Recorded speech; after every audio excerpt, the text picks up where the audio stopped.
Hello friends, इस video में हम बात करेंगे ब्लड प्रेशर की बीमारी में पेशेंट्स के मन में उठ रहे कॉमन प्रश्नों के बारे में।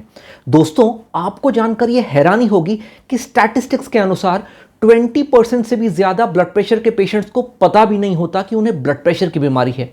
इस वजह से न तो वो ट्रीटमेंट लेते हैं, न ही डॉक्टर के पास इवैल्यूएशन के लिए जाते हैं और अल्टीमेटली ब्लड प्रेशर के कॉम्प्लिकेशंस के शिकार हो जाते हैं।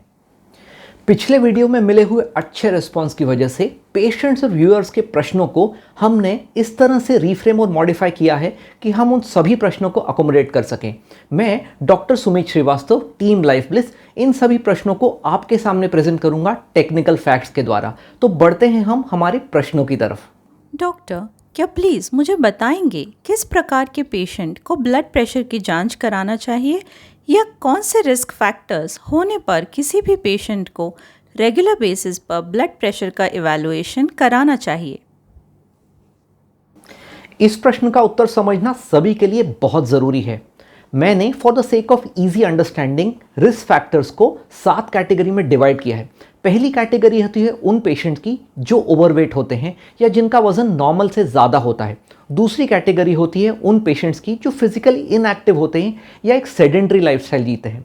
तीसरी कैटेगरी होती है डायबिटीज़ पेशेंट्स की। चौथी कैटेगरी होती है उन पेशेंट्स की जो अल्कोहल या स्मोकिंग करते हैं। पांचवी कैटेगरी होती है उन पेशेंट्स की जिनकी फैमिली में किसी को ब्लड प्रेशर की बीमारी हो। छठी कैटेगरी होती है उन पेशेंट्स की जो एक अनहेल्दी डाइट लेते हैं या जिनके मील टाइमिंग्स इरेटिक होते हैं। और सातवीं कैटेगरी होती है उन पेशेंट्स की जिनका प्रीवियस किसी हेल्थ चेकअप में ब्लड प्रेशर बढ़ा हुआ पाया हुआ हो। नॉर्मली इन 7 रिस्क फैक्टर्स में पेशेंट्स को एक्स्ट्रा प्रिकॉशंस लेना पड़ते हैं और ऐसे पेशेंट्स को अपना ब्लड प्रेशर रेगुलर बेसिस पर चेक कराना चाहिए। सर, मुझे ब्लड प्रेशर की बीमारी है जिसके लिए मैं रेगुलर बेसिस पर अपनी दवाई ले रही हूँ। डॉक्टर के कहने पर मैं अपना ब्लड प्रेशर मेरे घर की डिजिटल मशीन पर रेगुलर बेसिस पर मॉनिटर करती हूँ, पर बहुत बार मेरी ब्लड प्रेशर की रीडिंग में काफ़ी फ्लक्चुएशन दिखाई देती है, जिसकी वजह से कई बार मैं काफ़ी घबरा जाती हूँ। ऐसा क्यों होता है और ऐसे सिचुएशन में मुझे क्या करना चाहिए? ये एक बहुत कॉमन सिचुएशन है जो मैक्सिमम पेशेंट्स फेस करते हैं। इस वक्त हमें 2 चीज़ समझना ज़रूरी है। ब्लड प्रेशर का मेजरमेंट प्राइमरीली 2 तरीकों की मशीन से किया जाता है। एक होती है मर्क्यूरी या एनेरॉयड मशीन और दूसरी होती है digital machine. All said and done, mercury या एनेरॉयड मशीन किसी भी तरह डिजिटल मशीन से ज़्यादा एक्यूरेट होती है और उस मशीन में ब्लड प्रेशर का फ्लक्चुएशन भी ज़्यादा नहीं होता। लेकिन इस वक्त एक बात समझना ज़रूरी है कि मर्क्यूरी मशीन से ब्लड प्रेशर मेजर करने के लिए एक स्टेथोस्कोप के साथ साथ एक डॉक्टर या ट्रेन्ड नर्स की ज़रूरत होती है, जो कि सभी जगह अवेलेबल हो पाना मुश्किल होता है। ऐसे वक्त एक डिजिटल मशीन हमें पेशेंट के ब्लड प्रेशर का काफ़ी हद तक एक सही अंदाज़ा दे देती है। डिजिटल मशीन में फ्लक्चुएशन होने के कारण होते हैं हैंड मूवमेंट्स होना, बॉडी पोजीशन चेंज होना, पेशेंट का एंजाइटी फील करना या कफ का टाइट या लूज होना। मैं मेरी प्रैक्टिस में मेरे पेशेंट्स को सजेशन देता हूं कि डिजिटल मशीन से मॉनिटर की गई ब्लड प्रेशर रीडिंग्स के फ्लक्चुएशन को देखकर उन्हें घबराना नहीं चाहिए। आपके ट्रीटिंग डॉक्टर क्लिनिक की मेजर की हुई रीडिंग्स और घर पे चेक की हुई रीडिंग्स का कंपैरिजन करके एक परफेक्ट ट्रीटमेंट प्लान आपके लिए फॉर्मुलेट करते हैं और अल्टीमेटली इससे आपका ब्लड प्रेशर कंट्रोल में रहता है। डॉक्टर साहब, मैंने हमेशा देखा है क्लिनिक में जाने के बाद मेरा ब्लड प्रेशर हमेशा हाई रहता है, जबकि जब मैं डिजिटल मशीन पर घर पर अपना ब्लड प्रेशर चेक करती हूँ तो वो हमेशा नॉर्मल रहता है। इस चीज़ का क्या कारण हो सकता है? इस चीज़ को मेडिकल लैंग्वेज में हम कहते हैं व्हाइट कोट हाइपरटेंशन। दुनिया भर की स्टडीज़ के हिसाब से ऐसा पाया गया है कि 20 to 30 पेशेंट्स में व्हाइट कोट हाइपरटेंशन पाया जाता है। इसका मतलब है पेशेंट का ब्लड प्रेशर अगर हॉस्पिटल या क्लिनिक सेटिंग में चेक किया जाए तो वो हाई रहता है और घर जाकर पेशेंट का ब्लड प्रेशर अगर चेक किया जाए तो वो नॉर्मल हो जाता है। इस चीज़ का कॉमन कारण है कि हॉस्पिटल या क्लिनिक सेटिंग में पेशेंट्स बहुत बार स्ट्रेस्ड आउट या एंग्शियस फील करते हैं, जिस वजह से उनका ब्लड प्रेशर बढ़ा हुआ पाया जाता है। ऐसे केसेस में मैक्सिमम डॉक्टर्स पेशेंट्स का ब्लड प्रेशर 15 या 20 मिनट बाद फिर से चेक करते हैं और उन्हें सलाह देते हैं कि वो घर जाकर डिजिटल मशीन से अपना ब्लड प्रेशर रेगुलर बेसिस पर घर पर मॉनिटर करें। घर पर मॉनिटर की हुई रीडिंग्स अगर सभी नॉर्मल हों तो ऐसे पेशेंट्स को ब्लड प्रेशर का ट्रीटमेंट नहीं दिया जाता, लेकिन कुछ पेशेंट्स में ऐसा पाया जाता है कि घर की मॉनिटर की हुई रीडिंग्स कुछ हायर साइड पर हैं और कुछ नॉर्मल हैं। ऐसे वक्त डॉक्टर्स पेशेंट्स को सलाह देते हैं कि या तो वो HBPM का सहारा लें या ABPM का। HBPM यानी home based blood pressure monitoring, जिसके बारे में हम बात कर चुके हैं। दूसरा होता है ABPM यानी कि एम्बुलेटरी ब्लड प्रेशर मॉनिटरिंग।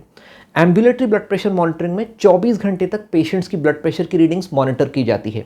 एक टेक्नीशियन की मदद से एक छोटी मशीन पेशेंट के आर्म पर बांधी जाती है, जो कि 24 घंटे तक पेशेंट्स का ब्लड प्रेशर रिकॉर्ड करती है।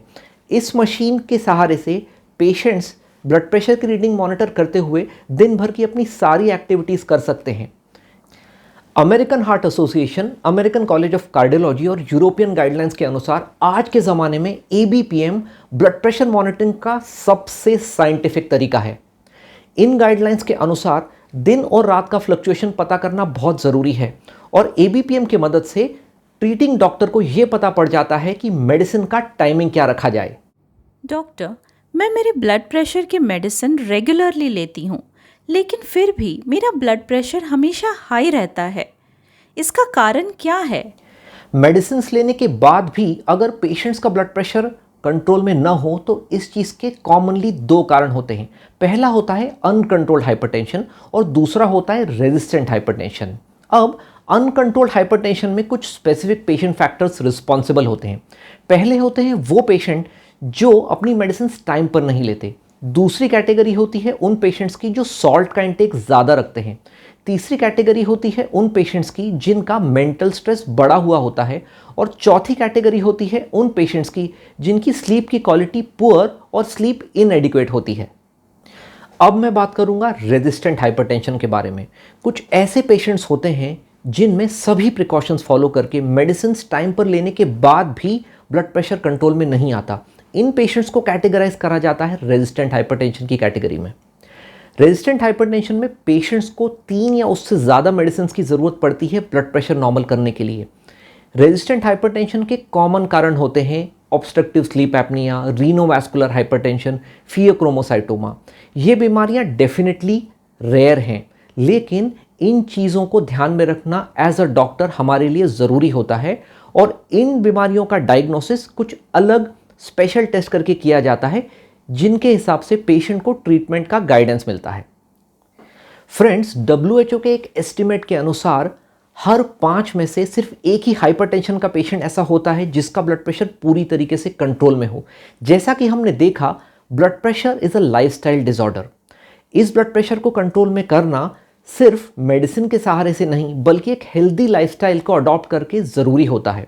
मैं डॉक्टर सुमित श्रीवास्तव और लाइफ ब्लिस की पूरी टीम ये आशा करते हैं कि इन प्रश्नों के द्वारा हमने पार्ट 1 और पार्ट 2 वीडियो के सहारे से आपके हाइपरटेंशन रिलेटेड कुछ डाउट्स कम किए हों। दोस्तों, जॉयसी मेयर का कहना है, the greatest gift you can give to your family and the whole world is a healthy you. हम हमारा ब्लड प्रेशर कंट्रोल में रखकर केवल स्वस्थ ही नहीं रह सकते बल्कि अपने आप को लाइफ थ्रेटनिंग कॉम्प्लिकेशन से भी बचा सकते हैं। तो फाइनली एक चीज़ याद रखिए, health is the greatest of human blessings.